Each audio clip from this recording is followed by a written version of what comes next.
Wendomemion Tonafa, une émission qui vous enseigne, vous éduque sur des thématiques précises. Wendomemion Tonafa, c'est avec le pasteur Pierre Rousseau. Que le Seigneur vous bénisse.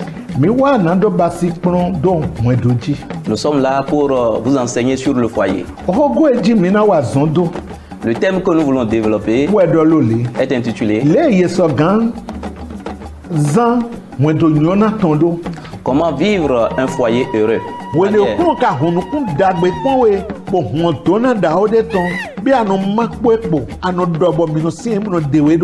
Est-ce que lorsque tu trouves le bonheur, Wendomemion Tonafa, c'est tous les jeudis à 21h30 et les samedis à 10h30 sur la télé évangélique. Wendomemion Tonafa, suivez et apportez une touche spéciale à votre foyer.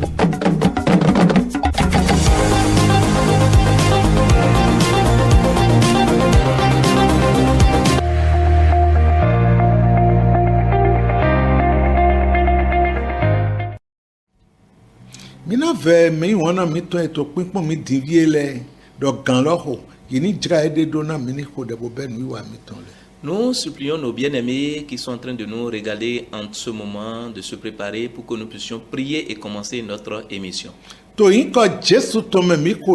Dans le nom de Jésus, nous avons prié. Père, nous te disons merci. Éternel des armées, merci pour la grandeur de ton amour sur nous, par lequel tu nous as donné le privilège de voir ce jour. Merci, gloire à ton nom au plus gros des cieux. L'heure a sonné, envoie ta parole et qu'à travers cette parole délivre. Au nom de Jésus, nous avons ainsi prié. Amen.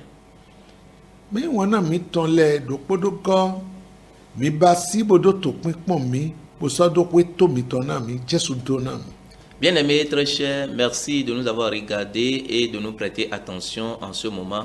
Que le Seigneur vous bénisse.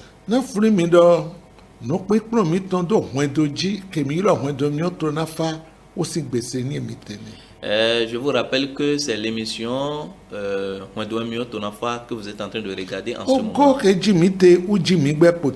Nous sommes en train de travailler sur le même thème.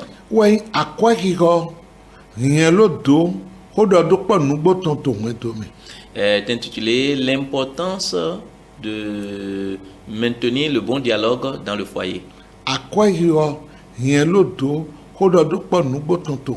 L'importance de maintenir le bon dialogue dans le foyer.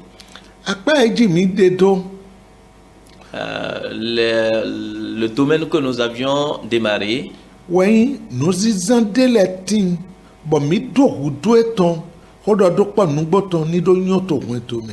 il y a certains éléments que nous avons besoin pour qu'il y ait le bon dialogue dans le foyer.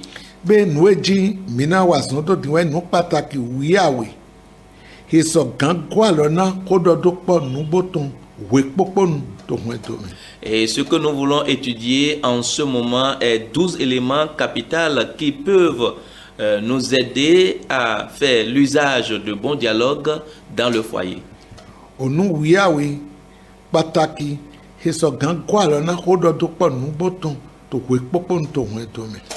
12 éléments très capitaux qui peuvent nous aider à faire l'usage du bon dialogue quotidiennement dans le foyer.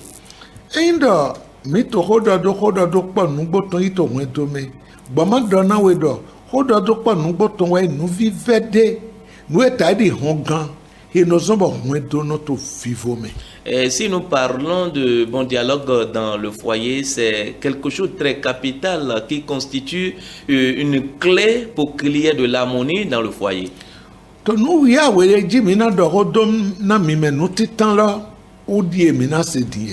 Parmi les 12 éléments que nous allons vous aider à écouter, voici le premier.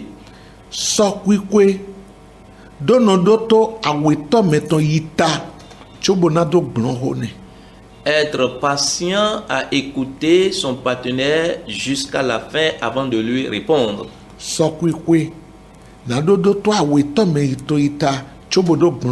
Être patient à écouter son partenaire jusqu'à la fin avant de lui répondre.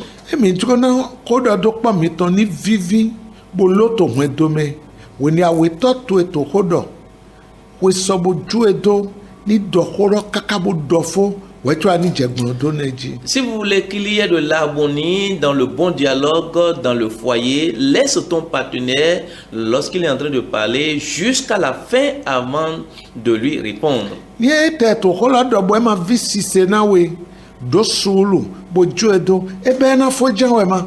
Même ce qu'il est en train de dire ne t'agrée pas, laisse-les, patiente-toi et laisse-les parler jusqu'à la fin.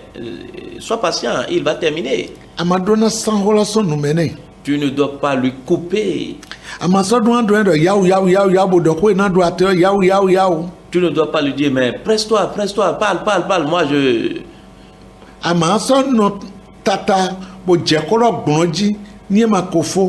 Tu ne dois pas être brusque dans ses propos et commencer par lui répondre. Tu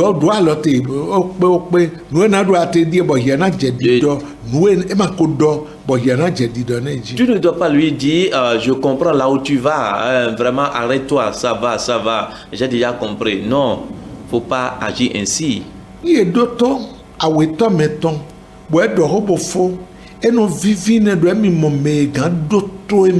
Lorsqu'on écoute son partenaire jusqu'à la fin, il est content et en disant vraiment j'ai quelqu'un qui m'écoute.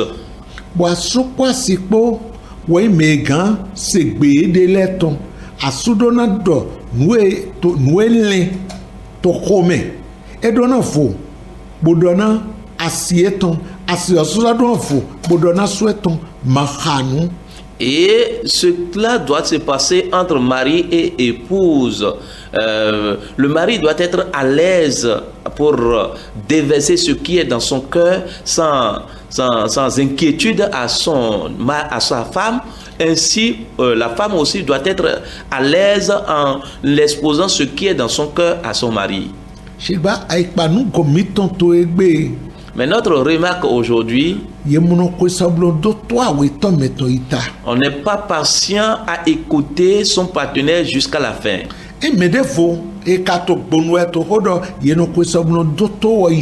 Mais si c'est quelqu'un à l'extérieur, on l'écoute jusqu'à la fin.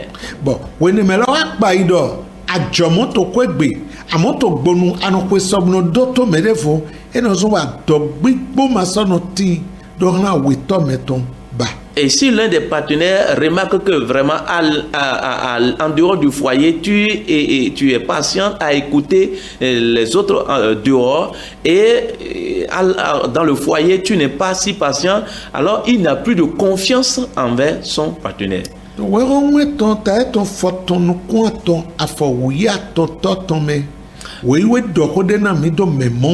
Dans Proverbes chapitre 18, le verset 13, la parole de Dieu nous dit quelque chose concernant une telle personne.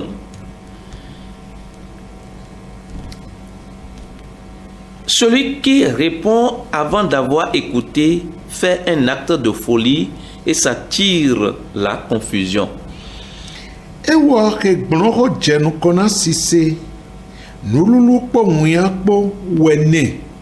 De yo fo gbe dodo o kon emi na yi boyizan yo fo gbe to dide kiado e we no gbon ho chobodo no ase e to nolu si azon wa bo sa to won si nu wa. Celui qui répond avant d'avoir écouté, il est en train d'agir comme un insensé et il agit comme un fou. Wela wado e be wuru wa.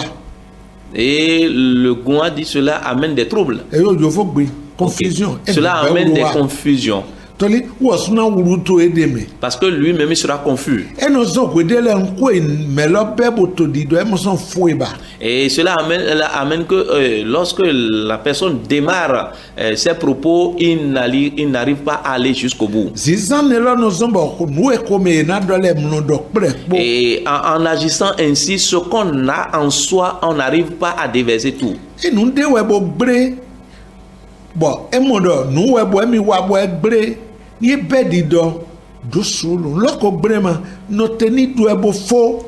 S'il a agi mal, laisse-le à terminer ses propos, parce que la chose est déjà gâtée. Il faut le laisser à terminer ce qui est dans son cœur. Bena dona yede to todomi, bon, achamon koton, we ano zanhan siwe kabirana suwe to kwetome, douani dio, na mi dodo, hododo po, nungbo tonto wetome. Et je vais te dire, toi qui me regardes en ce moment, si c'est ton habitude, toi, femme envers ton mari, ou bien toi, mari envers ta femme, et il faut abandonner cela pour qu'il y ait de bons dialogues dans ton foyer.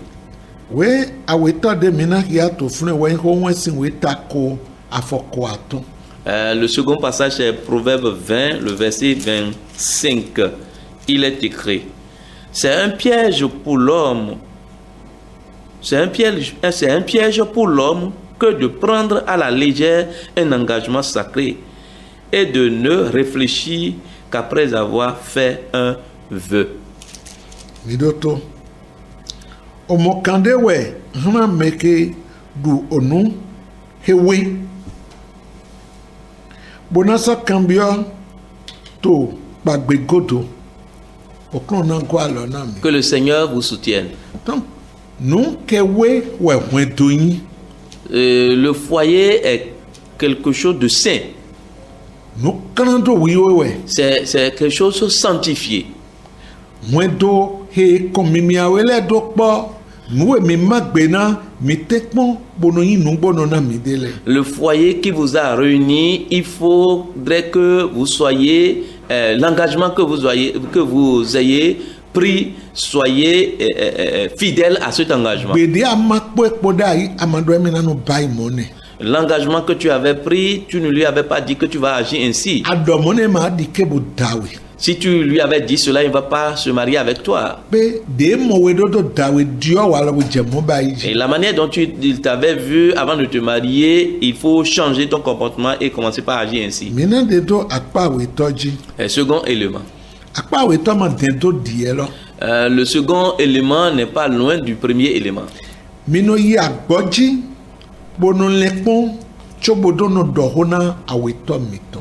Il faut être lent et réfléchir avant de parler à son partenaire.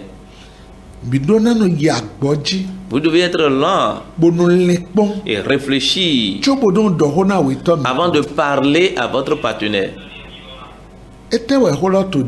Et qu'est-ce que cela voudra dire? Ce que Dieu veut dire à ton partenaire, tu dois te mettre à la place de celui qui veut t'écouter d'abord. Et tu vas voir est-ce que ce serait bon à entendre. Qu'est-ce que cela peut rétablir ou bien qu'est-ce que cela peut détruire. Si tu vois que cela va détruire des choses, ne le dis pas. Mais si tu vois que cela va restaurer, il faut le dire. Ce que tu veux dire là, tu dois réfléchir sur cela. Mais même si tu veux lui répondre, tu dois méditer et réfléchir sur cela. Que le Seigneur vous soutienne. Ouvrons Proverbe 29, le verset 20. Il est écrit: si tu vois un homme irréfléchi dans ses paroles, il y a plus à espérer d'un insensé que de lui. Yemo meheyaou toho etome de todido ti na nuluno unewo. Si nous regardons ce que le passage est en train de dire, et avec ce que la version française a dit, celui qui est irréfléchi avant de parler, il y a de l'espérance pour l'insensé que celui-là. Toi que Dieu n'a pas créé en tant qu'un insensé, mais sois lent et réfléchis avant de parler. Il y a des problèmes sont rentrés dans les foyers aujourd'hui à cause des langages qu'on a utilisés. Si on était lent et en réfléchissant d'abord, il n'y aura pas de problème. Réfléchissez. Et dit en disant, si je dis cela, qu'est-ce que cela peut apporter? Si cela va apporter quelque chose de mal, il faut abandonner de ça. Et ce qui est marrant, les gens, il y a certaines personnes qui savent réellement que ce qu'il veut dire n'est pas bon à entendre, mais pourtant ils le disent. Que Dieu vous fasse miséricorde. Nous allons ouvrir toujours Proverbe. Chapitre 15. Et versets 28 à 30. Il est écrit: le cœur du juste médite pour répondre, mais la bouche des méchants répand des méchancetés. L'Éternel s'éloigne des méchants, mais il écoute la prière des justes. Ce qui plaît aux yeux réjouit le cœur. Une bonne nouvelle fortifie les membres.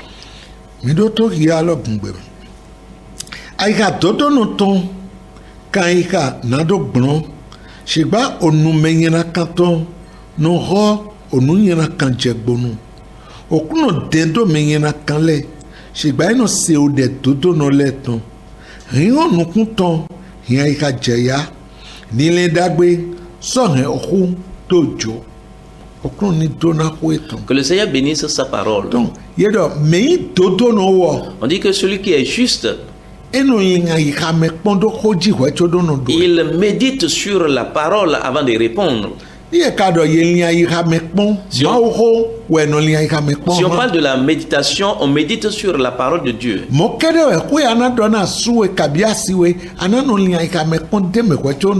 C'est de cette même manière, ce que tu veux dire à ton mari ou bien à ta femme, tu dois méditer cela avant de dire.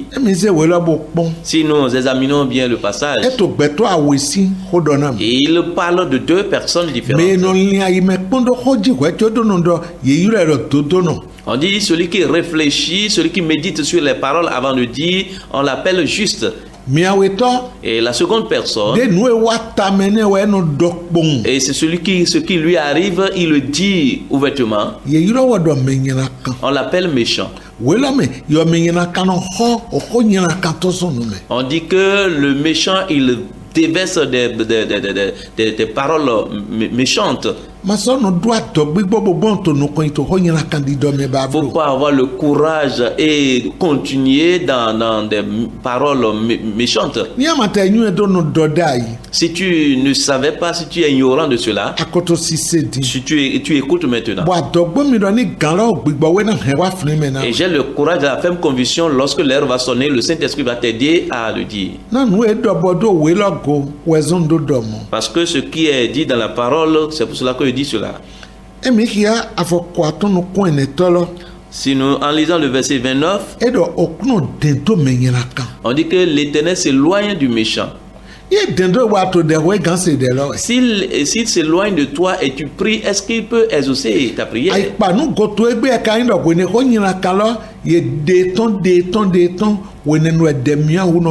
Et notre remarque aujourd'hui, lorsqu'on a fait sortir des paroles méchantes, des mauvaises paroles, après cela qu'on commence par prier, vociférer, crier.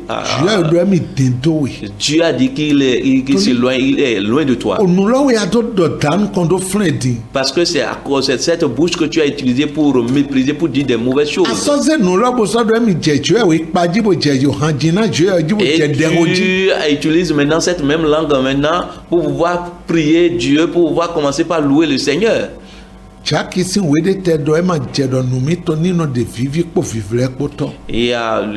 l'épître de Jacques nous a dit de ne pas faire sortir des mauvaises paroles et de bonnes paroles de la même bouche.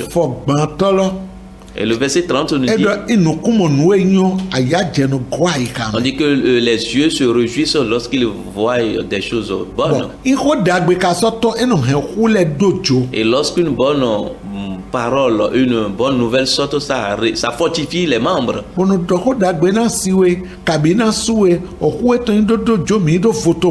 Mais il faut dire des bonnes paroles à ton mari ou bien à ta femme pour que ces membres puissent fortifier et pour que vous ayez la paix dans le foyer. Nous avons un exemple, un petit exemple là. C'est l'exemple de notre Seigneur Jésus-Christ. Dans Jean chapitre 8, du verset 1 à 8, nous n'allons pas lire cela.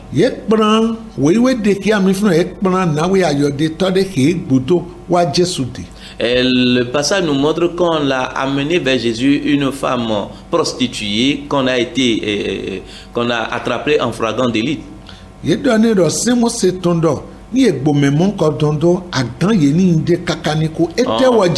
On lui disait, mais lorsque la loi de Moïse dit, lorsqu'on voit une telle femme, il faut la lapider jusqu'à la mort. Mais Jésus, qu'est-ce que toi tu en penses? Et ils étaient en train d'éprouver Jésus en ce temps-là.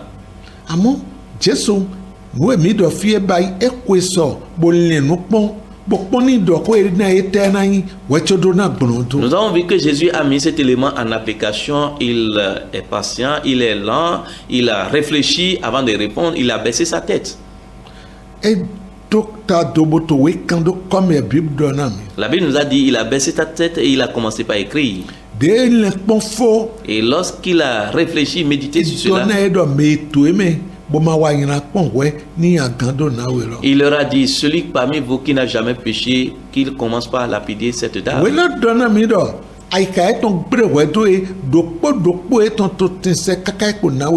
Et la Bible dit qu'ils ont commencé par se condamner eux-mêmes et chacun d'eux a commencé par s'éloigner. Et cela restait la dame seule. Et Jésus ne lui a pas donné la force maintenant de continuer dans sa prostitution. Mais il lui a dit, va et ne pêche plus. Que le Seigneur vous soutienne. Si toi-même, si tu veux, tu peux utiliser cette même sagesse à l'endroit de ton mari ou bien à l'endroit de ta femme, il aura la paix dans votre foyer. Troisième élément.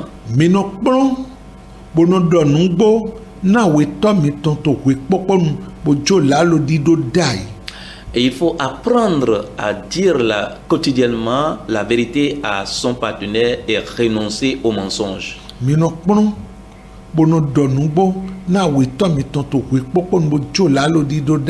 Apprendre à dire quotidiennement la vérité à son partenaire et abandonner le mensonge. Que le Seigneur vous soutienne. Ici, nous voyons deux éléments. Et ces deux éléments sont opposés. On a dit d'abandonner, de renoncer au mensonge et apprendre à dire la vérité. Mais celui qui a appris le mensonge, il lui serait difficile il est difficile pour lui d'abandonner le mensonge. Et l'enseignement dit maintenant que tu dois abandonner le mensonge. Pourquoi tu dois abandonner le mensonge?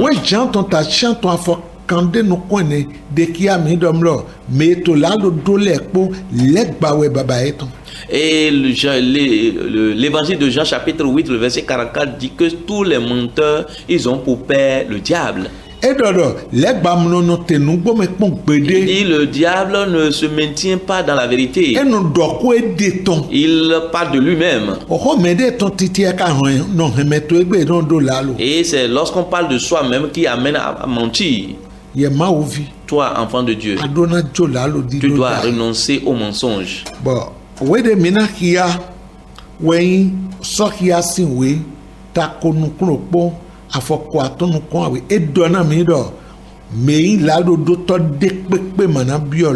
Et nous allons lire Apocalypse chapitre 21, le verset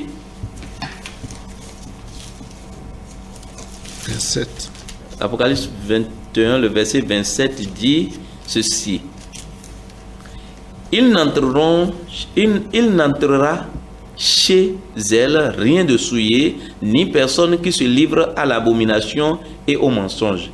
Il n'entrera que ceux qui sont écrits dans le livre de vie de l'agneau.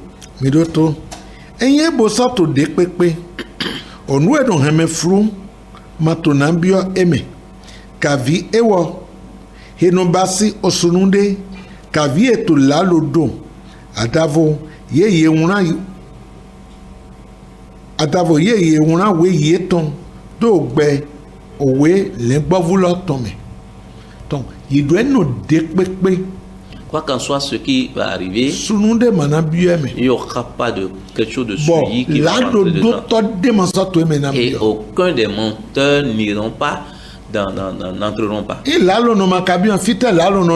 Si le menteur n'entre pas, où est-ce qu'il ira? Le chapitre 22, le verset 15 nous a dit là où il ira. Il dit: dehors les chiens, les enchanteurs, les impudiques, les meurtriers, les idolâtres et quiconque aime et pratique le mensonge. Bonwe, avunleti, wontole, ayodetole, ronutole, boshiosentole, boro medekpepe, heiwana lalo, bosoto, lalo de basi.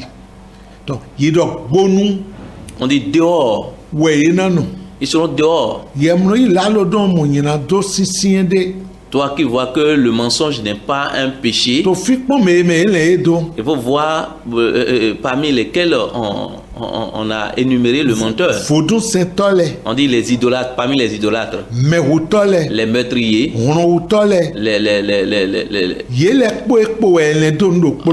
les impudiques, tous ceux sont là, sont dans le même club. Abandonne le mensonge. Sinon, tu seras dehors. Que le Seigneur te bénisse. Quatrième élément, et sur lequel nous allons nous arrêter aujourd'hui,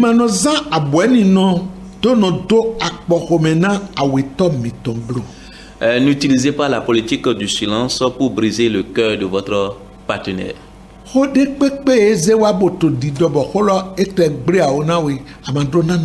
N'importe quelle situation, problème ou bien propos qu'il a amené, tu ne dois pas t'emporter et faire la politique du silence.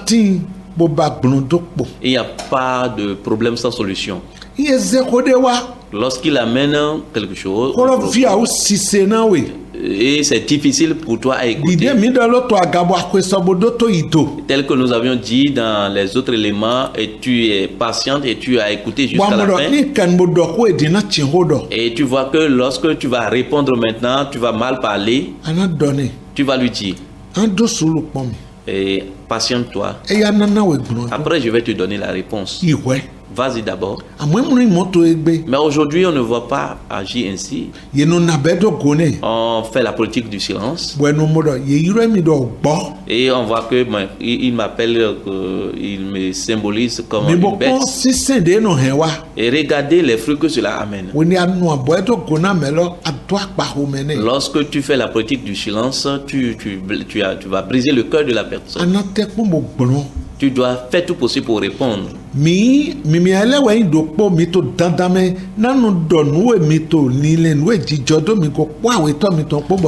les deux, vous êtes un dans le foyer et vous devez dire votre opinion, votre intention sur ce qui se passe avec vous. N'importe quelle situation qui arrive, c'est toi, il doit se mettre à l'aise pour te dire. Et toi-même, tu dois te mettre à l'aise pour l'écouter avant de lui répondre. Mais lorsque tu fais la politique du silence, tu vas détruire beaucoup de choses.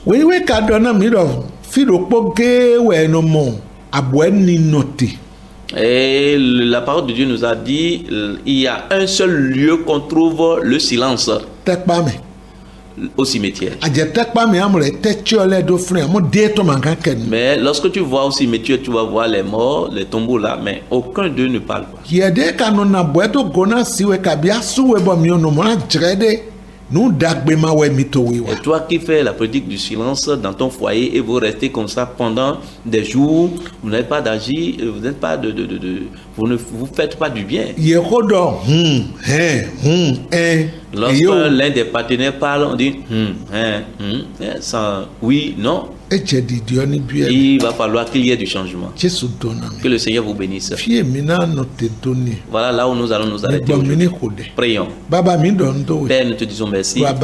Merci. Ta parole dit à sortir. La raison pour laquelle tu as fait sortir cela, que cela fasse du bien à ceux qui vont écouter. Au nom de Jésus, nous avons ainsi prié. Na dona mi do fie mi to jije mi o me do cambiole mi je gbon do zerna jito do whatsapp me na minito yi do te eya mi na mi gbon do. Et là où nous sommes arrivés maintenant, vous qui voulez poser des questions, commencez par envoyer vos questions. Bon, na so dona mi do mi to do mi alogona mi na division ni do to no koyi mi na no yi do numéro de mi no mo to do. Et nous sommes en train aussi de demander votre soutien et les numéros qui sont au bas de l'écran. Envoyez ce qui le Seigneur vous a inspiré pour que nous puissions nous mettre en règle par rapport à la télévision. Que le Seigneur vous bénisse. À la prochaine.